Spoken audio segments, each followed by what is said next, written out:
Oi, aqui é a Nina e hoje eu vim falar sobre 4321, a trilogia de Nova York, todos os poemas e essa minha obsessão pelo Paul Auster.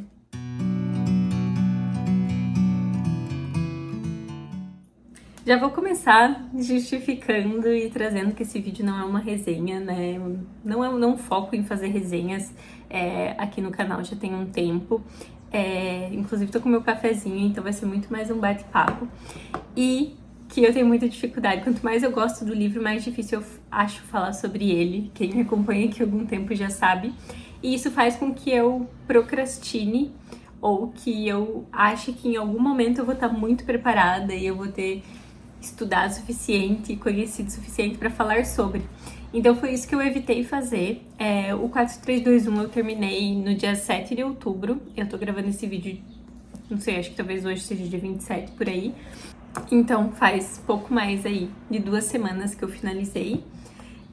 E na sequência eu já li esses outros 2. Então em 2 semanas eu terminei, né, o 4321, que tava em andamento acho que desde julho. Esse aqui eu demorei bastante, né? Vocês estão cansados de saber.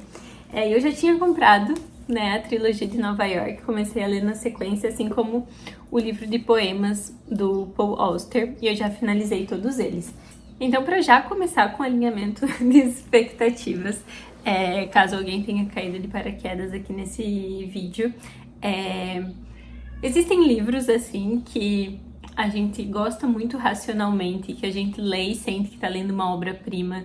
Das minhas leituras recentes, eu posso citar As Vinhas da Ira, por exemplo. Foi um livro que me causou esse sentimento. Existem outros livros que a gente lê e que mexem com a gente emocionalmente. Então, por algum motivo específico, né, são livros que nos impactam.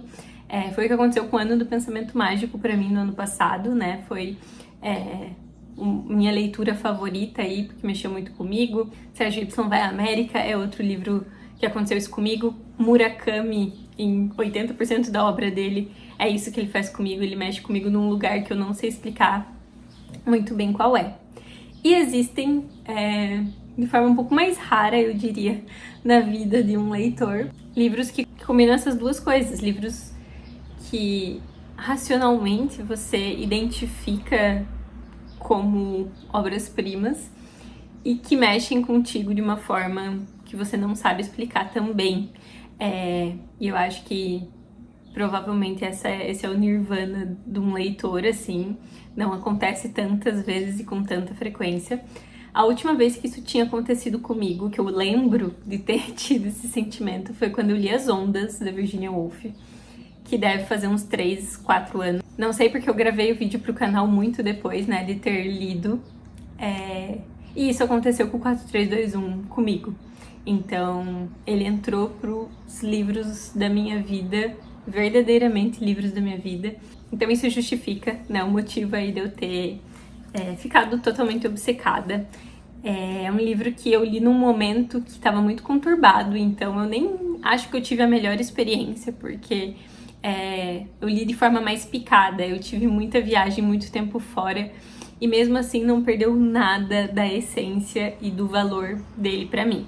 Acho que muita gente, né, já comentou comigo que comprou porque eu indiquei ou que pegou a amostra para começar a ler, então eu espero verdadeiramente que vocês gostem. Lembrando que literatura não é unanimidade, tá tudo bem, assim, eu acho realmente que é uma obra grandiosa e que de forma racional muitas pessoas vão identificar isso, mas eu sei que emocionalmente ele mexeu comigo por conta de algumas características específicas que talvez não sejam as mesmas que vão aí fazer sentido para outras pessoas. Então tá tudo bem se vocês não gostarem tanto desse livro quanto eu.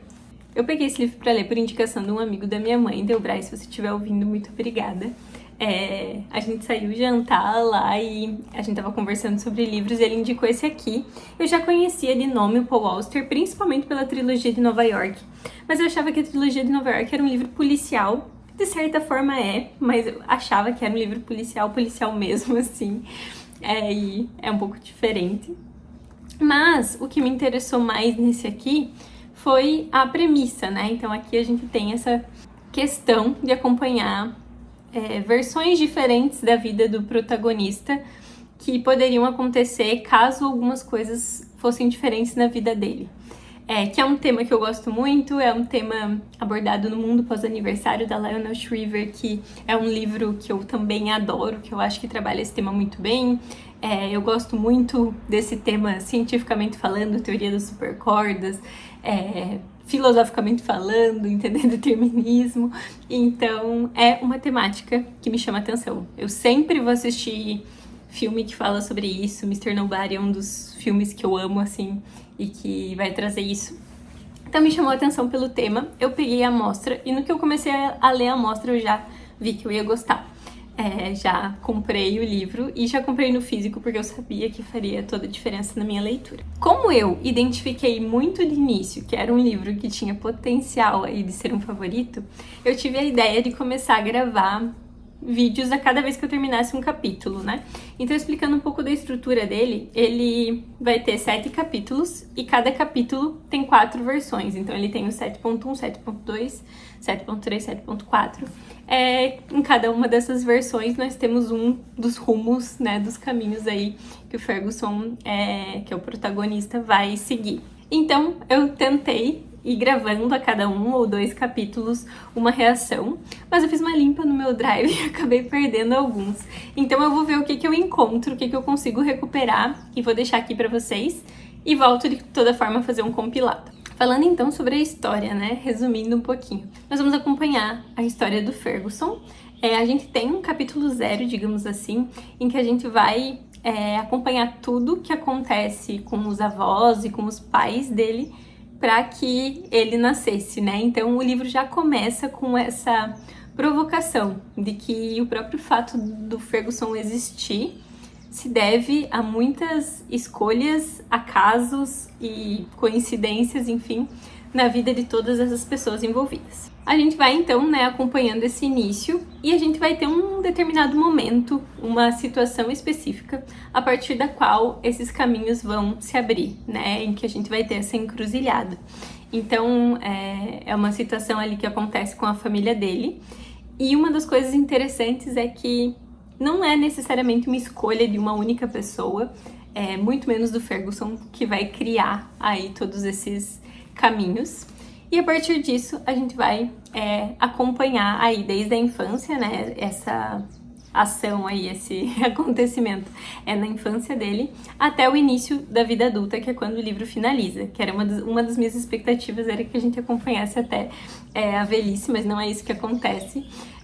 Tô me adiantando sobre o final. E aí, basicamente, né, não quero dar nenhum tipo de spoiler aqui, a gente vai acompanhar como que essa primeira situação vai mudar a vida do Ferguson. Então eu não quero dar nenhum spoiler, né? Não vou entrar em detalhes sobre os acontecimentos, mas todo o desdobramento é a partir disso. Essa situação, né? Essa mudança vai causar outras mudanças em pessoas que são próximas ou deixam de ser próximas dele, em muitas outras situações.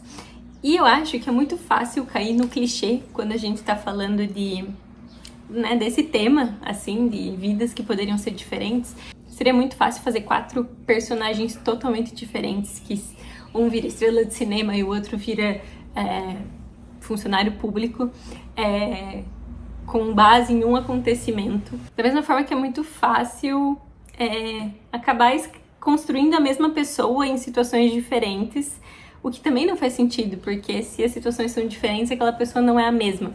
Então eu acho que esse livro é completamente brilhante nesse sentido. Ele vai desdobrando aos poucos, né? A gente acompanha desde a infância. Então existem versões em que as coisas são mais parecidas, porque o impacto que essa primeira coisa, né, esse primeiro acontecimento tem é menor, mas no decorrer da vida, muitas outras coisas vão acontecendo. A gente vai tendo muitas outras encruzilhadas e as coisas vão se aproximando ou se distanciando. Então essa é uma das coisas mais importantes, assim, pra mim, que eu acho que é genial, assim, eu não consigo ver uma melhor forma disso ser feito como aqui.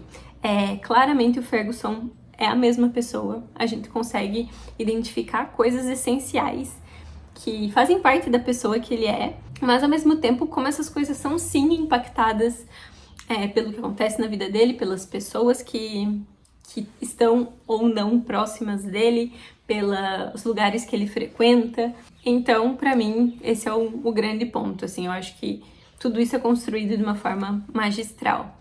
Outra questão aqui é que a gente vai ter um romance de formação, né? Então, quando a gente tem personagens criança, eu tenho bastante dificuldade. Eu acho que é muito... muitas vezes eu sinto que é um adulto escrevendo sobre uma criança, ou então uma criança ingênua demais, que é muito distante da criança que eu fui. E aqui também é perfeita essa construção. Não um romance de formação, mas 4 romances de formação. A gente vai acompanhar 4 versões, né, crescendo, se desenvolvendo. A adolescência aqui é muito interessante, assim. Eu já vou entrar na parte dos momentos históricos, né, mas a época em que o Ferguson é adolescente, ali nos anos 60, é uma época em que tem muita revolução cultural e muita coisa acontecendo no mundo. E ele é muito impactado por isso, e a forma como ele é impactado por isso na adolescência difere da forma como ele vai ser impactado por isso no início da juventude, porque a gente consegue acompanhar esse amadurecimento. Então, como romances de formação perfeitos, totalmente no ponto, a cada página e a cada acontecimento a gente consegue perceber o crescimento mesmo e o amadurecimento dessa pessoa, desse protagonista. E, como eu comentei, o outro ponto que eu queria destacar muito é a parte histórica, né? O pano de fundo que a gente tem aqui é um Estados Unidos pós-guerra. A gente tem muita presença, por exemplo, da Guerra do Vietnã. É um tema que vai tá muito próximo ali, porque Ferguson vai ser ali adolescente e jovem adulto na época em que existem os recrutamentos, né, para a Guerra do Vietnã. A forma como esse receio vai afetar de formas diferentes as versões da vida dele por conta de alguns acontecimentos. Tem muita questão aqui dos conflitos raciais também, e isso também é algo decisivo a depender da versão. Então, em algumas versões, ele é próximo ali de pessoas que são impactadas de forma mais direta, ou ele tá inserido num meio ali em que isso é mais presente, mais prático para ele. Em outros, isso fica mais num campo teórico, de embate político. Então, como eu falei antes, né, é a mesma pessoa. Então, existem coisas fundamentais nas quais a opinião, digamos, dele é a mesma e que são indiscutíveis para ele, mas ao mesmo tempo ter passado por coisas diferentes, ter experiências diferentes na vida, vai direcionar a ação dele ou a forma como ele lida com as questões históricas de maneiras diferentes. Passando aqui oficialmente para falar sobre o capítulo 2 do 4321, então finalizei todas as partes desse capítulo. E esse capítulo é o início ali da adolescência, né? Fim da infância, início da adolescência. Eu sigo amando muito. E uma coisa que a gente já consegue pegar por aqui, existem 2 versões da vida dele que se assemelham mais em alguns aspectos. Então, até são as que me causam mais confusão. Eu tenho que ficar consultando para ver se era uma ou outra.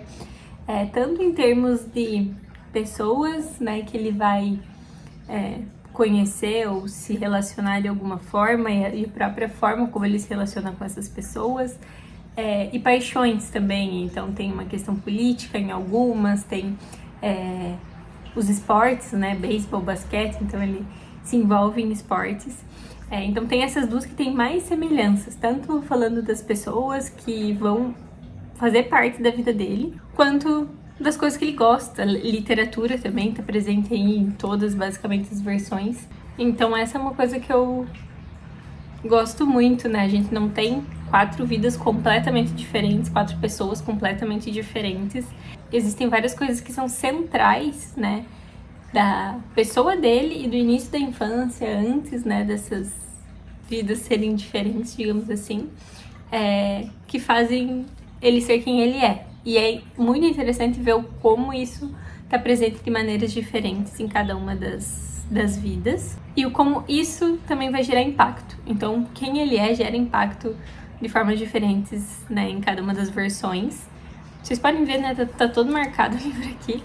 Existem algumas versões um pouco mais traumáticas, em que acontecem coisas mais pesadas. Eu acho que isso também vai dando um tom, e a gente já tem bastante o tom também do pano de fundo dos Estados Unidos pós-guerra, assim. Então, inicia ele falando sobre a eleição do Kennedy, né, como em algumas versões ele é bem ligado nisso. Esse assunto aparece em mais de uma versão, né, e agora, né, nessa parte ali em que eu tô chegando, né, que eu já tô indo pro capítulo, já estou no capítulo 3, a Guerra do Vietnã começa também a surgir por aqui. Então, fica cada vez mais interessante, sigo amando muito. Eu até comentei um pouquinho no vídeo de leituras do mês, que eu não me aguentei, então já vai ter saído. O quanto eu gosto do fato de não serem pessoas totalmente diferentes, assim, acho que seria muito fácil cair num clichê de que acontece uma determinada coisa e a partir daquilo a vida da pessoa se transforma. E aqui ele não vai por esse caminho, né? Ele vai pelo caminho de que muita coisa naquela pessoa continua a mesma, mas existem, claro, situações em que vai ter uma mudança de vizinhança ou uma mudança de escola, várias coisas que vão fazer com que as pessoas que ele conheça sejam pessoas diferentes, ou até que traumatizem ele com relação a alguma das paixões que ele tinha, né? Então, tá indo bem por esse caminho. Até o momento, ele era uma pessoa com essas paixões em comum, né? Tinha a questão da política, a questão dos esportes, né? Que daí dava uma variada em qual era o esporte ali, a depender da versão, e a literatura. E existem algumas versões em que pequenas coisas já fazem com que o caminho se desvie um pouco. Então, até o momento, tô gostando muito, muito disso. Acho que dá uma complexidade, uma camada a mais aqui. E é isso, já tagarelei um monte, vou continuar lendo. Eu já tô quase acabando o capítulo 3.1, na verdade. E quando eu finalizar todos os capítulos 3, eu volto aqui contar pra vocês. Oi, gente. Hoje tô num cenário diferente. Tô viajando e tô num hotel, tô me preparando pra sair, já tá quase na hora. Mas eu acabei conseguindo ler bastante, tanto nos últimos dias, quanto na viagem em si, né, escala, esperas e etc. Então, vim aqui comentar. Eu já tô, na verdade, acho que no segundo capítulo na segunda parte do capítulo 4, mas vim comentar sobre a parte 3, que eu acho que eu não tinha falado ainda, né? E eu sigo gostando muito, eu tô totalmente apaixonada pelo livro, nada mudou. Algumas percepções, assim, nem é que mudaram, mas que eu acho que ficam cada vez mais visíveis, o quanto, às vezes, a nossa vida é muito mais impactada por escolhas dos outros e decisões, enfim, coisas que acontecem com outras pessoas do que por decisões tomadas pelo próprio Art, né, no caso do livro, assim. Então, ele tem muitas coisas em comum. Então, por exemplo, tem a figura da Amy, que é uma pessoa que vai ser especial para ele de formas diferentes até o momento em cada uma das narrativas, mas as coisas que ele gosta nela são as mesmas coisas, mas circunstâncias externas a ele, realmente nenhuma decisão dele ou coisas que ele faça, mas circunstâncias que acontecem em família, no próprio mundo, alteram a forma como vai ser essa relação dele com a Amy. Então, isso eu tô achando muito interessante. A mãe dele é uma figura que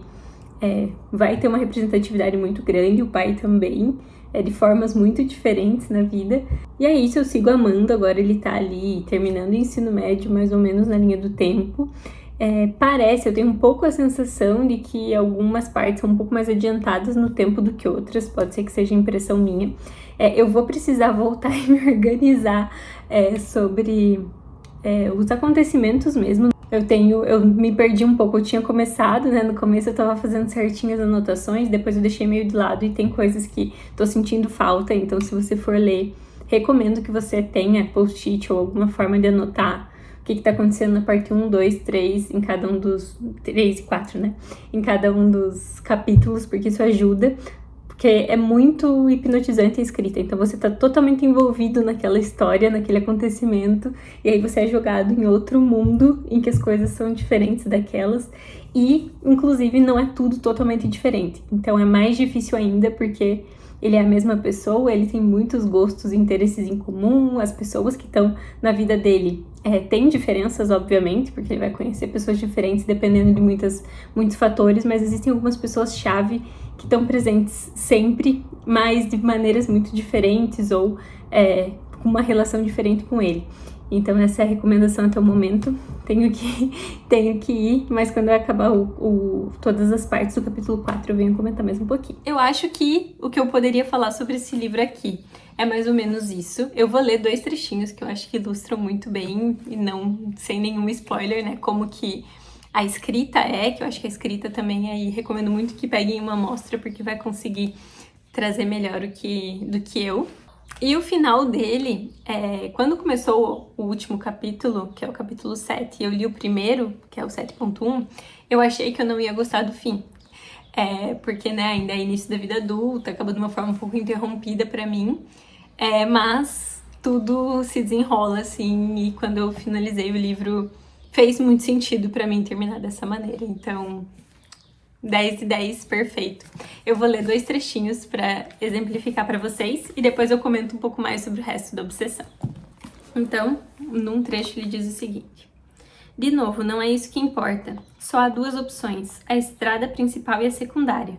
E tanto uma quanto outra tem pontos positivos e pontos negativos. Digamos que você escolha a estrada principal para chegar ao seu compromisso na hora certa.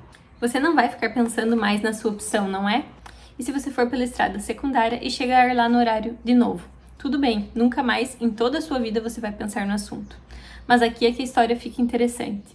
Você vai pela estrada principal, há um engavetamento de 3 carros, o trânsito fica parado por mais de 1 hora, e enquanto você espera sentado dentro do carro, a única coisa na sua cabeça vai ser a estrada secundária e por que você não foi por lá. Você vai se xingar de tudo quanto é nome por ter feito a opção errada. E, no entanto, como é que você pode saber na verdade que foi uma opção errada? Por acaso você pode ver a estrada secundária? Por acaso você sabe o que está acontecendo na estrada secundária? Será que alguém contou para você que uma sequoia enorme caiu atravessada na estrada e esmagou um carro que passava, matou o motorista e travou o trânsito por 3 horas e meia? Por acaso, alguém olhou para o relógio de pulso e disse para você que se tivesse ido pela estrada secundária, o seu carro é que teria sido esmagado e você é que teria morrido? Ou então, não caiu nenhuma árvore e ir pela estrada principal foi a opção errada. Ou então, você vai pela estrada secundária e a árvore caiu em cima do motorista bem na sua frente. E enquanto você está sentado dentro do seu carro lamentando não ter ido pela estrada principal, não tem a menor ideia de que houve um engavetamento de 3 carros que, de todo jeito, teria feito você perder o horário do seu compromisso. Ou então, não houve nenhum engavetamento de 3 carros e ir pela estrada secundária foi a opção errada. E qual o sentido de tudo isso, Art? O que estou dizendo é que a gente nunca sabe se fez a opção errada ou não. Seria preciso saber de todos os fatos antes de decidir, e a única maneira de obter todos os fatos é estar em 2 lugares ao mesmo tempo, o que é impossível. E daí? E daí que é por isso que as pessoas acreditam em Deus. Eu acho que esse trecho mostra muito o quanto essa temática, além de ser a temática que guia a forma do livro, né? A gente sabe que está trabalhando, né? Está olhando para 4 versões diferentes da vida dele. Ele pensa sobre isso e as pessoas ao redor dele pensam sobre isso, e isso está presente de formas muito sutis no desenrolar da história e não desencaixadas, né? Não são monólogos sobre o assunto, e sim reflexões que vão acontecendo ali no desenrolar da história. Vou ler mais um trechinho. O tempo se movia em 2 direções, porque cada passo para o futuro trazia uma lembrança do passado. E apesar de Ferguson ainda não ter feito 15 anos, tinha acumulado memórias suficientes para saber que o mundo à sua volta era continuamente moldado pelo seu mundo interior. Assim como a experiência que todos tinham do mundo era moldada por suas próprias memórias. E, embora todas as pessoas estivessem unidas pelo espaço comum que compartilhavam, suas jornadas através do tempo eram todas diversas, o que significava que cada pessoa vivia num mundo ligeiramente distinto do dos demais. A questão era, que mundo Ferguson habitava agora e como aquele mundo tinha mudado para ele. Eu falei que ia ler só 2 trechos, mas eu vou ler mais um, que fica mais pro final, que eu acho que resume muito bem, que diz o seguinte: ele continuava viajando pelas 2 estradas que havia imaginado aos 14 anos de idade. Continuava caminhando pelas 3 estradas com Laszlo Flutt. E, por todo o tempo, desde o início da sua vida consciente, o sentimento persistente de que as bifurcações e as linhas paralelas das estradas escolhidas ou relegadas estavam, todas elas, sendo percorridas pelas mesmas pessoas ao mesmo tempo, as pessoas visíveis e as pessoas da sombra, e que o mundo, tal como era, nunca poderia ser mais do que uma fração do mundo, pois o real consistia também naquilo que poderia ter acontecido, mas não aconteceu.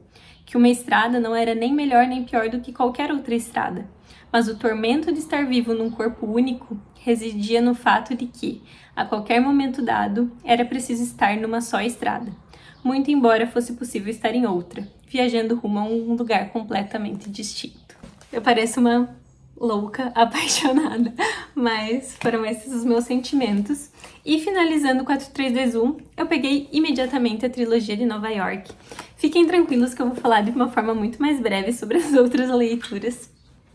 Mas eu tinha uma expectativa diferente com relação à trilogia de Nova York, porque eu simplesmente não sabia o que pensar. Era um livro que eu achava ser policial, e eu peguei esses dois mais ou menos ao mesmo tempo, o que foi muito interessante, porque no todos os poemas a gente tem comentários iniciais, né? A gente tem uma introdução, e a partir dessa introdução eu pude conhecer mais do Paul Auster, o que me fez ter uma visão totalmente diferente da trilogia de Nova York. O que eu sinto é que se eu tivesse lido a trilogia de Nova York sem conhecer nada do Paul Auster, teria passado de uma forma muito mais sutil para mim toda essa temática determinística e de escolhas e de acaso, que agora eu sei que é realmente a temática presente nas obras do Paul Auster e é a temática que ele trabalha, que é a marca registrada dele. E na trilogia de Nova York isso é feito de uma forma muito diferente. É um livro extremamente diferente de 4321, ao mesmo tempo. E no fim das contas, o centro de tudo é o que as coisas são versus o que as coisas poderiam ser e qual é o nosso papel nisso tudo. O que a gente pode fazer com o que a gente tem. Então, eu acho que foi muito positivo ter lido depois da trilogia de Nova York, inclusive depois da introdução desse aqui. E aqui na trilogia de Nova York, falando de uma forma bem breve, né, nós temos 3 histórias diferentes. Elas são histórias, de certa maneira, policiais, mas elas são muito marcadas por essa mesma questão, né, que eu trouxe, de pessoas que têm uma determinada vida e como essa vida pode mudar completamente, ou como as pessoas podem ser afetadas por coisas que não dependem delas, ou como o acaso, o destino, enfim, podem ter papéis decisivos. E na última história até tem uma brincadeirinha aí sobre será que o acaso e o destino realmente são acaso e destino, né? Então, foi um livro que cresceu muito pra mim. Acho que eu gosto, a minha ordem de preferência das histórias, né? Minha terceira preferida foi a primeira, a segunda é a minha segunda favorita e a última foi a que eu mais gostei. É um livro bem diferente, não espero um livro policial. Eu acho que se alguém espera um livro policial desse livro, pode se decepcionar. Mas eu gostei bastante também, e eu sinto que eu gostei mais dele por já ter conhecido aí um pouco mais da obra do Paul Auster antes. Eu vou ler um trechinho também para mostrar como ele acaba indo no mesmo sentido. Seria destino realmente a palavra que queria usar? Parecia uma opção grave e antiquada. No entanto, investigando a questão mais a fundo, constatou que era exatamente isso que queria dizer. Ou, se não exatamente, chegava mais perto do que qualquer outra palavra que conseguia imaginar. Destino no sentido daquilo que era, ou do que, bem ou mal, foi. Era algo como o pronome ele, que não aparece na palavra chove, ou anoiteceu. Quinn nunca soubera a quem se referia o sujeito desses verbos. Uma condição geral das coisas, talvez. O estado de ser que constituía a base a partir da qual os fatos do mundo ocorriam. E aqui, um outro, que daí já faz parte, né, de outra história, diz o seguinte. Ocorre uma determinada coisa, pensa Blue, e a partir de então não para mais de acontecer. Nunca pode ser alterado, nunca pode ser de outro modo. Blue começa a sentir-se dominado por essa ideia, pois a encara como uma espécie de aviso, uma mensagem enviada de dentro dele mesmo. E por fim, falando aqui um pouquinho, né, da obsessão aqui dos poemas, eu vou ler um único poema.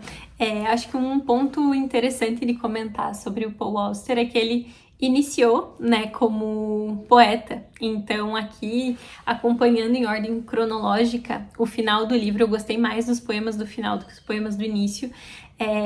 Os poemas são marcados pela mesma temática, não apenas isso, mas a consciência social, então tem bastante coisa também aqui nesse sentido, que também está presente em 4321. E no fim a gente consegue perceber esse poeta dando lugar a um escritor de prosa, assim, ele se despedindo da poesia, e é muito bonito.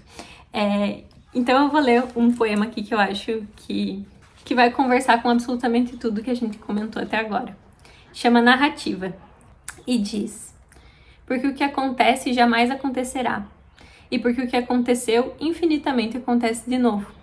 Somos como fomos, tudo mudou em nós. Se falamos do mundo, é somente por deixar o mundo, por falar. Princípio de inverno. As maçãs amarelas ainda por cair, numa árvore desnuda, os rastros de invisíveis servos. Na primeira neve, e então a neve que não cessa. De nada nos arrependemos, como se pudéssemos ficar nessa luz, como se pudéssemos ficar no silêncio deste único momento de luz. Era mais ou menos isso que eu tinha para compartilhar com vocês, juntando, né, todas essas coisas, todos esses temas. Ele também fala muito de literatura, né? A literatura e a escrita vão estar muito presentes na vida do Ferguson ali no 4321. Isso também tem muito claro na poesia dele, se embate com as palavras. E na trilogia de Nova York da mesma forma. Todas as 3 histórias, de alguma maneira, têm uma relação com escrita e com literatura. Anotei muitas indicações de livros, né? No 4321 ele cita inclusive um poema que eu gosto muito, The Road Not Taken. Vou deixar o poema aqui embaixo, que acho que resume muito tudo isso que eu quis comentar aqui.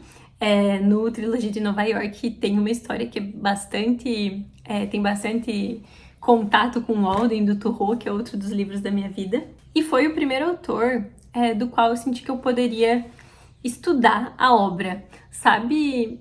Eu não sei, né? Eu não trabalho com nada relacionado. Minha formação não tem nada relacionado com literatura. Eu sou engenheira civil, trabalho numa empresa de tecnologia, então é quase que um mundo totalmente inverso. Mas juro que me deu vontade. Se eu fizer alguma loucura um dia, vai estar relacionada a Paul Auster. Ele mexeu comigo de uma maneira, e entender, conhecer a história dele, né? Tem muita coisa autobiográfica nos livros também. Esse ponto é bem importante, né? Na trilogia de Nova York tem inclusive um personagem que aparece ali chamado Paul Auster, mas no 4321 nós temos várias semelhanças em algumas versões que, né, tem a ver com ele. Então, a própria cidade de Nova York, a Universidade de Columbia, que foi onde ele estudou. A cidade de Paris é uma cidade que tem um papel decisivo ali na vida do Paul Auster, e isso se reflete nas histórias também. E eu com certeza vou conhecer muito mais. Eu já comprei mais um livro dele, eu não lembro agora qual que é o nome, porque tinha vários na lista. Se você tem outra indicação de livro do Paul Auster, comenta aqui comigo. E espero que esse vídeo não tenha ficado muito confuso, que eu tenha conseguido transmitir um pouquinho de tudo que eu senti, né, de como ele traz essa temática, que é uma temática muito querida pra mim, de uma forma, né, com uma escrita que conquistou o meu coração. E vocês ainda vão me ouvir falar muito de Paul Auster. Obrigada quem assistiu até aqui, e a gente se vê no próximo vídeo.